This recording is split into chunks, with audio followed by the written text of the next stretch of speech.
Okay, it's going to be a review of Royal Rumble 2023, and yeah, I mean, definitely a step up from last year's. I think the decision to have the men's Rumble go first, it kind of surprised me, but yeah, I mean, it definitely did pay off. I mean, they didn't screw around, and they really made a great adjustment from last year. I thought the men's Royal Rumble came off great. Michael Cole actually said. Perhaps the greatest Rumble ever after the match is over. I don't know if I quite go that far, but, maybe the best Rumble that Michael Cole has ever called. I do think the commentary team worked a lot better this time around in comparison to 2010 when you had the trio of Cole, Jerry Lawler, and Matt Stryker. This combination with Pat McAfee returning with Corey Graves, I thought it was entertaining. I thought they were good. I thought they were natural. Cole doesn't come off like he's Vince McMahon's puppet like he did in 2010. So I thought the commentary was great here. Yeah, but, great Royal Rumble match. I mean, I definitely think you could argue this as top 5, at least a top 10 Rumble. So definitely. And yeah, it was predictable, but I definitely think they made up for it with just, what went on in the ring. It was just such a really awesome Royal Rumble match. And then, the main event was great too. I love the fact that Roman and Kevin got the main event. I thought you had an incredible aftermath. I mean, it brought me to tears. This might be my favorite babyface turn of all time. And it was just very poetic, very symbolic, in a lot of ways. Obviously, it ends with Sammy and Kevin, just laying up in the ring, Kevin being handcuffed and Sammy just being beaten to shreds. But in a lot of ways, it's almost like it's bringing them together in a month where, just in a year, basically, where so many, Ring of Honor teams have been torn apart, whether it be the Briscoes torn apart by tragedy or CM Punk and Colt Cabana torn apart by money and greed and, everything that went on there. So it was an incredible ending. I think it might be my favorite babyface turn of all time. I mean, the reaction when Sammy hit Roman, it was deafening. I mean, God, it almost sounded like the audio got distorted. It was so loud there. So they definitely hit a home run with this show. I'm not a huge fan of having 2 Royal Rumbles in one pay-per-view. I thought the women's match was definitely a step up from last year's, but it just has zero replay value for me. But it wasn't bad, though. They definitely made the adjustments. I like the fact that they listened and brought in a lot of the athletic and up-and-coming NXT girls, even though a lot of people didn't know who they were. I thought it came off pretty good for the most part. The middle of the show was what it was. They kept it short. I don't have much to say about the 2 matches before the women's Rumble. But yeah, but the men's Rumble match, I thought this was great stuff. I mean, Gunther, he lasts about an hour, 11 minutes and 40 seconds. It must have been some kind of record. I mean, this must have beat Mysterio's record. And he didn't get gassed either. I thought he looked better as the match went on. Like the ending between him and Cody, this is in contention for, best Rumble ending ever between just 2 guys. It might have even surpassed Undertaker and Shawn Michaels. Like, it was that good. Sheamus and Drew McIntyre were great. I definitely think the combination of Gunther, Sheamus, and McIntyre, the way they performed in this Rumble, I could see them doing the triple threat for the Intercontinental Championship at WrestleMania. I think Sheamus was great here. He lasted 52 minutes. McIntyre came off like a star. So you had great stuff between them. So Brock comes in at number 12. It almost like Brock and McIntyre are kind of laughing before Brock gets into the ring. So I like that. I thought that was cool. But Brock looked like a beast here. He got a great reaction. I don't think a lot of people expected Brock to come out this early. He almost dropped Sheamus on his head. I think he did drop Sheamus on his head. He gets eliminated by Bobby Lashley. So, I mean, I thought Lashley was cool. The elimination on Brock was great. It got a great reaction. But when Lashley came out, I just thought a lot of the spears just looked a little bit hesitant. I don't know, something about it wasn't great there. But yeah, it looks like they're building up to Brock and Bobby. Brock just throws a fit. He destroys the announce table. He has everybody shaken up. I think it was McAfee. He said, we got to bring the Texas Rangers out here just to get Brock Lesnar to go to the back. And then he attacks Baron Corbin, Happy Corbin. And then Seth freaking Rollins comes out at 15.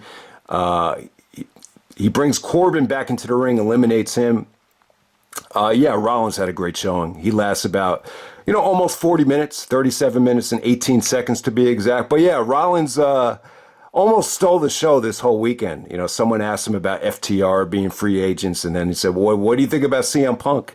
And he just said he's not a big fan of the Phil Brooks. He's a cancer. Go away, Phil. Nobody wants you here. He proved he's a jerk in AEW, proves he's a jerk in WWE. And it's like, wow, tell us how you really feel. I definitely don't think it's a work. Maybe Punk kind of fills the role that Cody did last year and faces Rollins at WrestleMania. You never know. I just think Rollins has a lot of options right now, whether it be Austin Theory, whether it be Logan Paul. So I highly doubt that it felt like it was spur of the moment. But yeah, it kind of got you thinking, like, where did the Rollins and Punk beef start? Where did it go wrong? I mean, from my recollection, I remember Punk being very jealous and tweeting after WrestleMania 31 when Rollins cashed in the Money in the Bank and won the belt. I think he said something like wrestling was fake. And then, there's rumors that, when Punk was the head trainer of the ROH wrestling school, Rollins didn't have enough money to train with him. So I don't know where the divide started. I always thought that Punk was a huge supporter of the Shield and wanted Seth Rollins to be the leader of the Shield with Chris Hero and Moxley. So I don't know where the divide started, but I mean, they only worked together for 1 year. From TLC 2012 until Rumble 2014, it's 14 months.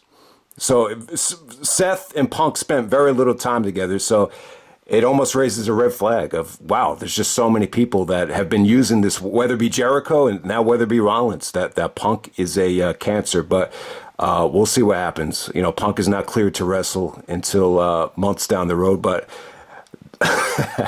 there'll be no more mention of Mr. Punk throughout the rest of this video. But I had to touch on it. It was definitely on my brain. But I don't want that to take away from this great show.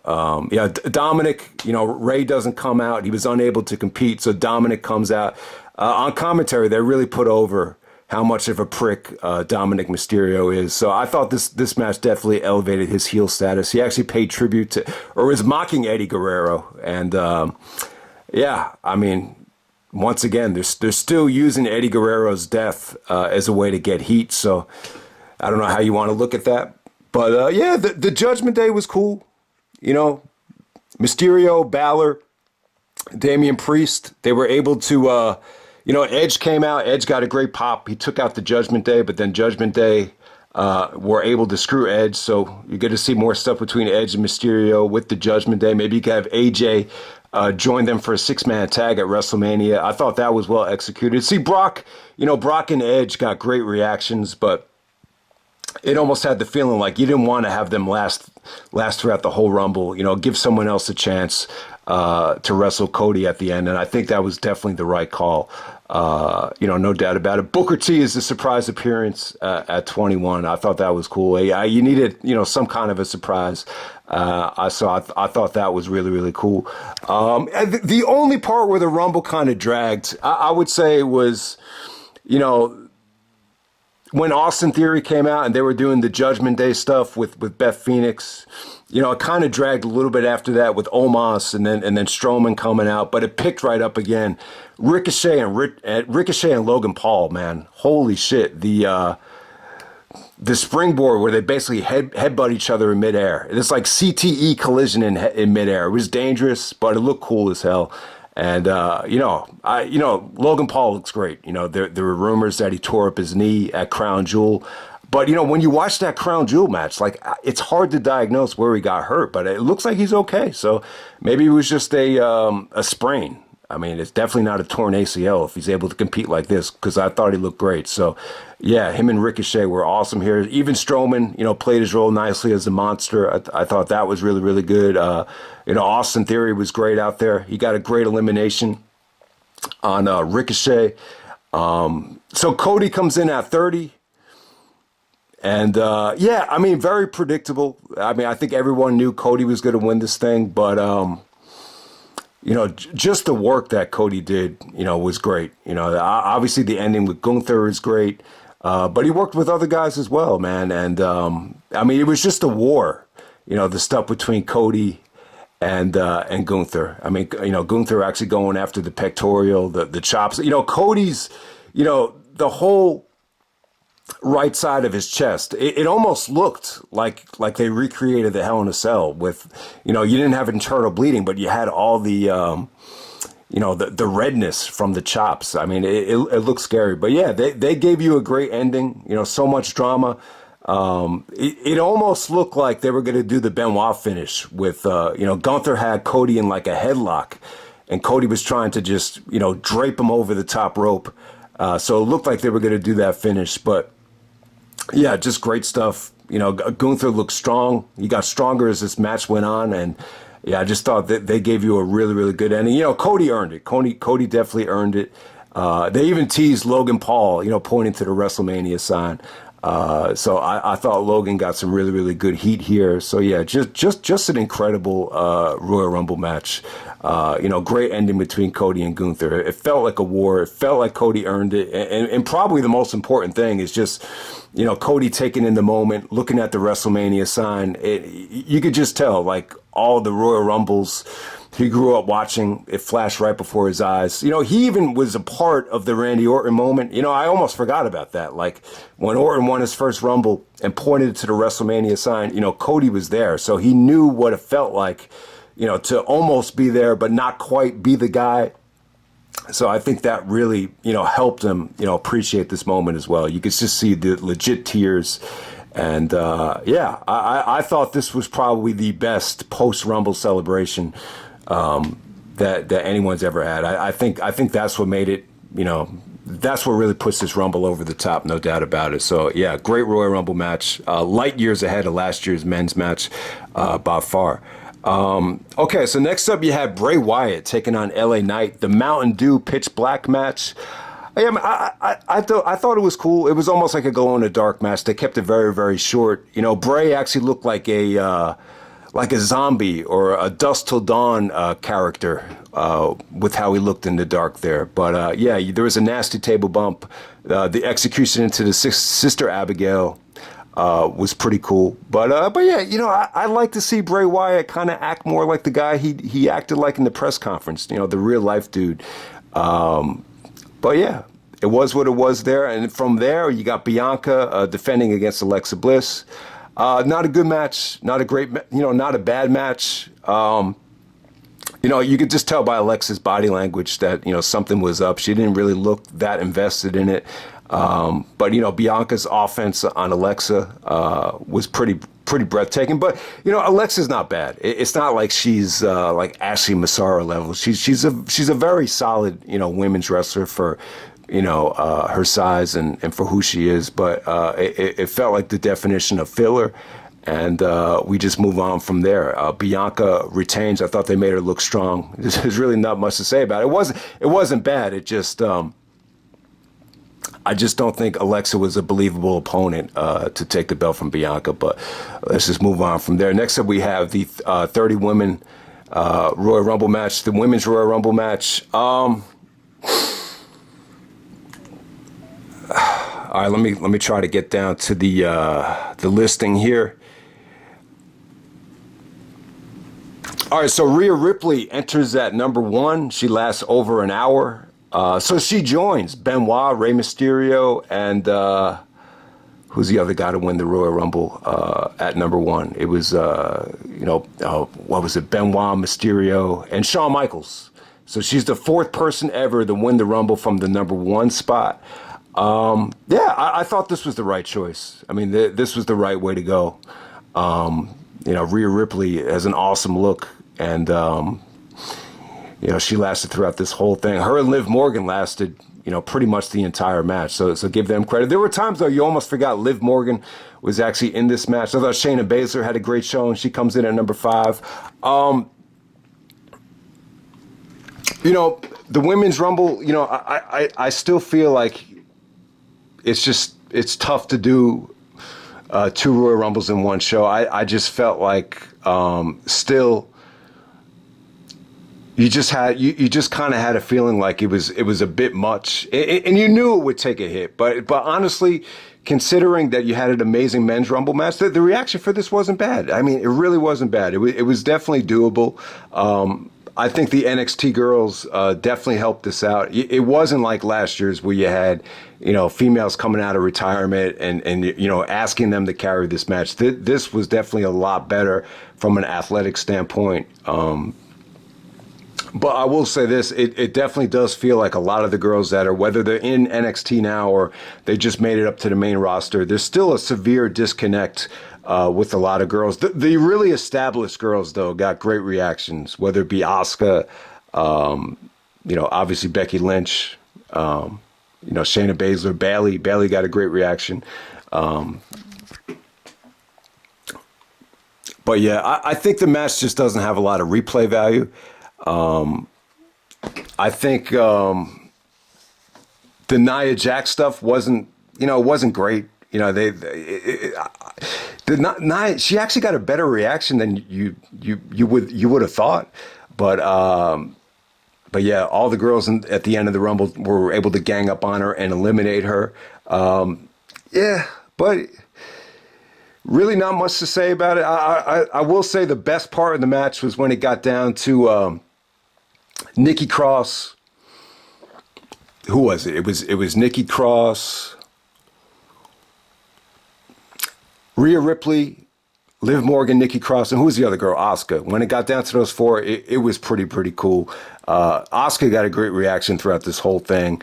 So when she got eliminated, it came down to Rhea and Liv Morgan. There was a miss spot that was really cool. But yeah, Rhea Ripley is able to hurricane and Liv Morgan out and able to win the Women's Royal Rumble. So good performance from her. I didn't even notice that she dislocated her knee and was able to pop it back into place. But awesome decision. I think that was the obvious good choice to have Rhea Ripley win this thing. So it definitely needs to be Rhea versus Bianca. But I kind of get the feeling they're going to do two matches. I think they'll probably do Bianca and Charlotte night one, and then you could just have Rhea face the winner of the winner at night two. So yeah, I mean, obviously, I think you could just tell by the review here that, I didn't really care for the match, but I'll definitely say it was definitely a step up from last year's. But they're in a tough spot too. I think anytime you have to follow a Royal Rumble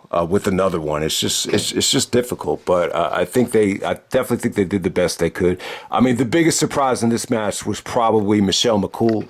She was sitting at ringside, and yeah, she definitely did a good job. I mean, it wasn't littered with girls that have been out of the business for years, which was really difficult last year, and it really brought the show down. And then on to the main event.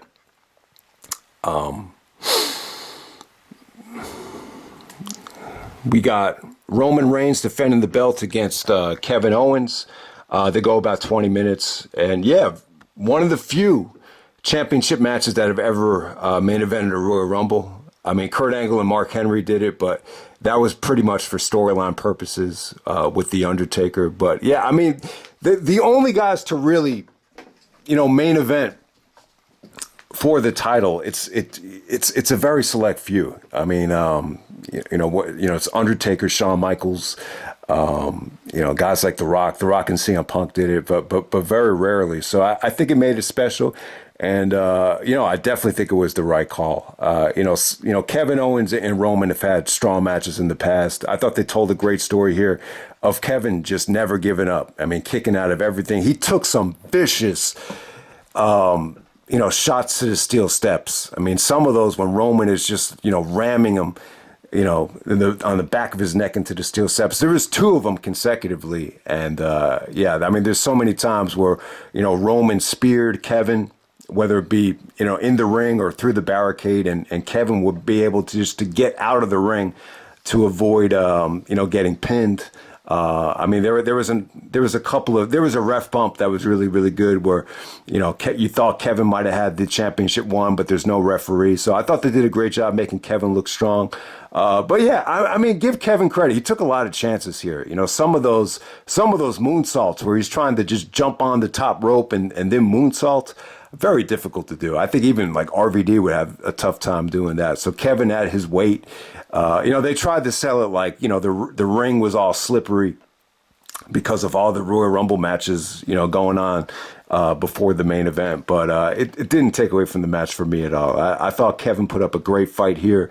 There was some great near falls. There was, Roman selling of the stunner was beautiful. Hey, he sells the stunner pretty well, man. There was definitely a nice sequence where Sammy is telling Kevin to stay down. He's almost doing like the Mickey thing. He's like, stay down. Like, you didn't want to see him get hurt, which really, really added, to this whole thing. And the stunner sequence was great. And yeah, man, I thought this was great stuff. And not to mention, man, those shots to the steel steps, tough to even watch. I'm surprised that Kevin was able to do it. But I think Kevin really seized the moment, though, man. He really kind of looked at this like this was, just as big as main eventing WrestleMania. It was it's a huge moment, not just for him, but for Sammy as well. And I think Kevin went above and beyond, to make this thing as dramatic and as, meaningful and as drawn out as it could have been. So, awesome match. I thought, all the matches that Roman and Kevin have had so far have been really strong. And, they were finally able to do it in front of fans here. And I thought they delivered with the bang. And then the aftermath is great as well. I just didn't expect, I was a little bit, it was tough to predict how this was going to end up because you kind of knew Roman was going to retain, but it's like, how do you do the swerve and the split if Roman is going to retain? But I never really thought about, all right, you do it in the aftermath.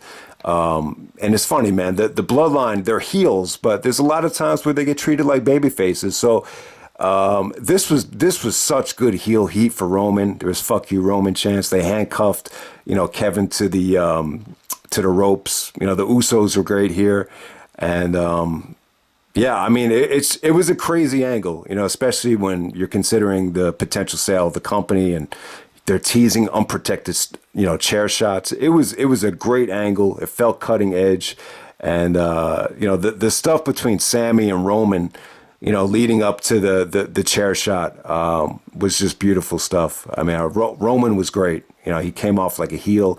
Sam, you could tell Sammy's, sympathy for Kevin Owens, the real life, sympathy for Kevin too. I think that played into it, and it was just so well done. And when Sammy finally hit, Roman with that chair, the place just erupted. It was one of the most breathtaking babyface turns that we've seen. And then you get the beat down on Sammy, but then you see Jey Uso kind of have a change of heart and just kind of walking out on the Bloodline. So I think that's the way to go too, man. I think Jey Uso definitely has something special there. I just think the Usos away from the Bloodline, I think at times they come off a little bit stale.